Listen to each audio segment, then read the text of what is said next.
Perkins in motion left. Gruden in the middle of the field gets his tight end rolling for the touchdown. But a flag is down.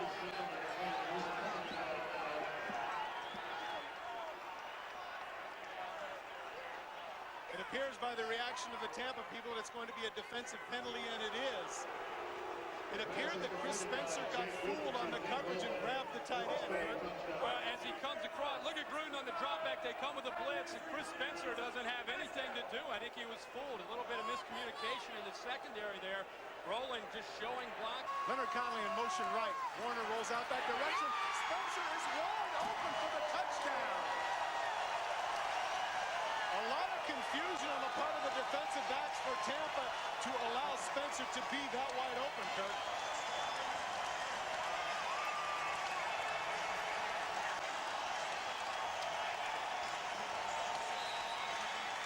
This is well designed by Iowa as Kurt Warner rolls to his right. Keep in mind the receiver to the front is Leonard Conley. They've already thrown to him 5 times.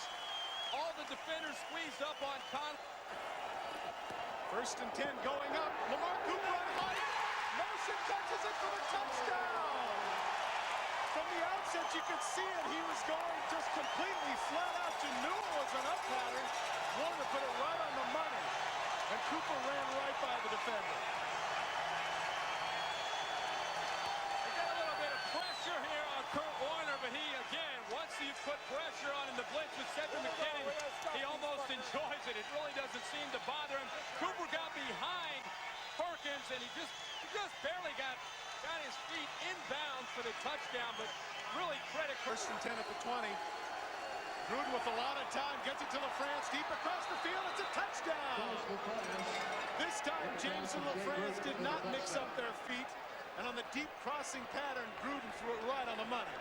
They felt very confident that they can beat these guys deep coming into this game. They've already tried it 5 times. Ron Moran, the middle linebacker to the left of your screen, is going to come right through the middle, right through the block of Cedric McKinnon into the quarterback, Jake Gruden's face. Here's the same cut we saw earlier. This time, there's no chance for James to pick up the difference as George LaFrance beats him again to the post. They've tried it 5 times, and here they hit George LaFrance for 6. Carlos James actually wasn't in atrocious coverage, but his angle to the ball was not so good. Gruden, what a tremendous throw with Moran right in his face. Semidevia's extra point ricochets off, and it's no good. And so the troubles that he had last week against the Arizona Rain, the 9-yard line, Jacox in motion right. And there's Jacox, diving catch, what a grab!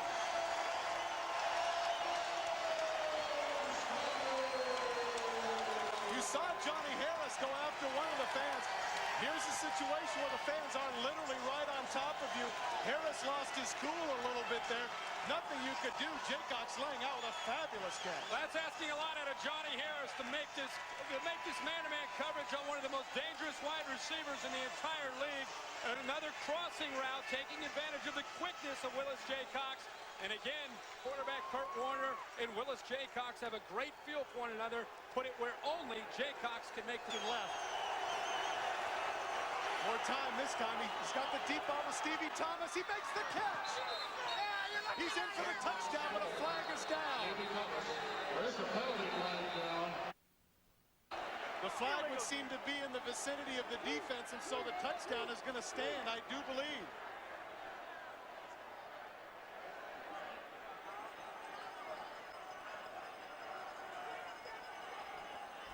We have an illegal defense.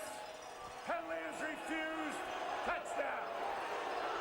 How about Stevie Thomas's ability to get down the field? Keep in mind, he is one of the biggest receivers that you will see in all of arena football at 6'2", 205 pounds, gets right behind Lamont Cooper, who's got tremendous speed and has enough concentration to find that stick and get into the end zone for a touchdown and put his team right back into this football game. Well, Tampa Bay is not trusting Semideviya anymore, basically. They are down by 2. Are you surprised to see it this early? Not at all. The way Semideviya has hurt them in the last couple of weeks, you got to go for 2 here to get your team even.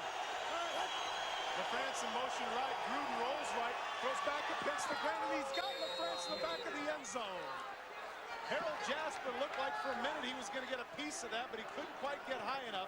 And LaFrance gets the two-point conversion. You know, sometimes you watch Tampa Bay and you say to yourself, I think they like to get behind. They almost like to get fired up as they get down early. At 45 seconds, both teams have all of their remaining timeouts.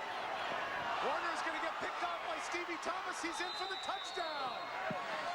Stevie Thomas will be scoring touchdown.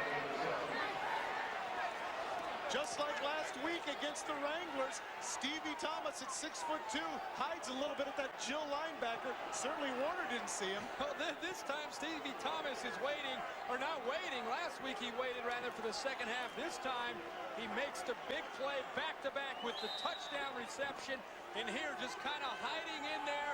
And as he tries to go across the middle there to Lamont Cooper, Thomas goes up, makes the catch, and walks into the end zone for the go-ahead. Run him out and run the big man. Second to go at the 12, at the 2-yard, or the 1 rather, with 12 seconds remaining, and that's exactly what they did. And Moran is able to punch it in for the score. Souvenir for the fans, but I find it interesting that the cheers right now are tentative. They know that they're in a ball game. Coming right up the middle, they spread them out, real wide splits, and made it very easy for Moran to find a hole to squeeze into. 3 wide receivers to the one side. Gruden with the screen pass over to Ivan Caesar. Nobody is over there. Jasper does not make the tackle, does not get him out of bounds. It's a touchdown for the Tampa Bay Storm. Touchdown, Ivan Caesar. Catches the pass with It looked for all the world as if Harold Jasper would at least shove him out of bounds.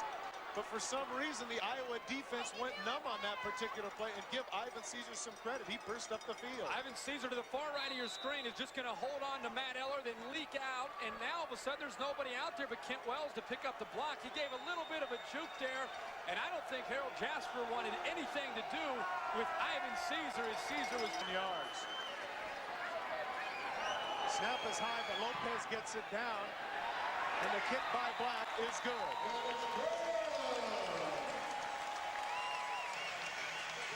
And so with 3 seconds remaining in the third quarter, Mike second and 4 at the 7. Gruden with the 3-step drop, throws it deep to Stevie Thomas, who makes the catch for the touchdown.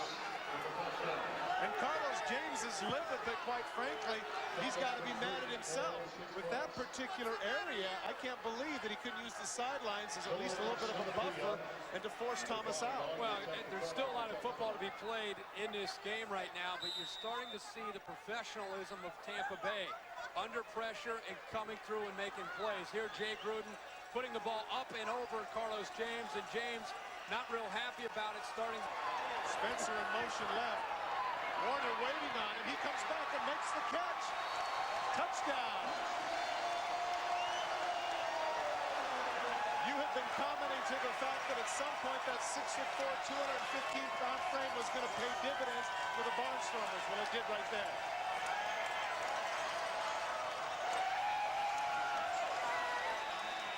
Here's simple case of getting the football to Chris Spencer. Top of your screen. Look at him chuck Tracy Sanders. Now Sanders doesn't know the ball's in the air. By the time he realizes, tries to get his left arm in there, it's already in there, caught by Spencer as he spikes it as he falls down. Very many options. Let's see if this play works out. Jasper in motion right. He's got some pressure. He steps up. It's batted down. And even if he would have made the completion, it wouldn't have been enough to get in the end zone. Tracy Sanders, man for man with Jacox. A little pressure right in the face of Kurt Warner. And who would have thought that on the 1-yard line, first and goal, that they couldn't get it in? And they're going to look back at that. You could see the pressure applied there, and it looked like Sylvester Bembry got in there, number 78, and it got to the yard. Running around, he throws it deep to Stevie Thomas instead. It's incomplete, but it didn't matter. The Tampa Bay Storm are the champions. 1996 ArenaBowl 10. You see Coach John Gregory going out to shake the hand of Tim Markham. 6-2 now in championship games is that man, Tim Markham, who has been in 8 ArenaBowls. 8 years, 8 ArenaBowl finals. Fantastic. You know, we have seen him the last 2 days, very reserved, very quiet. Crowd 6 inches from his ear, getting in his ear all night long. Him just turning the cheek, looking the other way, and finally the explosion. Look at the energy inside him that has been boiling for the last few days. Well, the Tampa Bay Storm have proven themselves this evening. Number of times throughout the season, they had games that people questioned as to whether or not they were lucky or good. The reality is that they are good. They are the best team in arena football. Coming up next on ESPN is SportsCenter.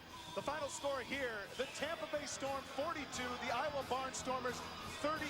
That is the closest game in ArenaBowl championship history. This has been a presentation of ESPN.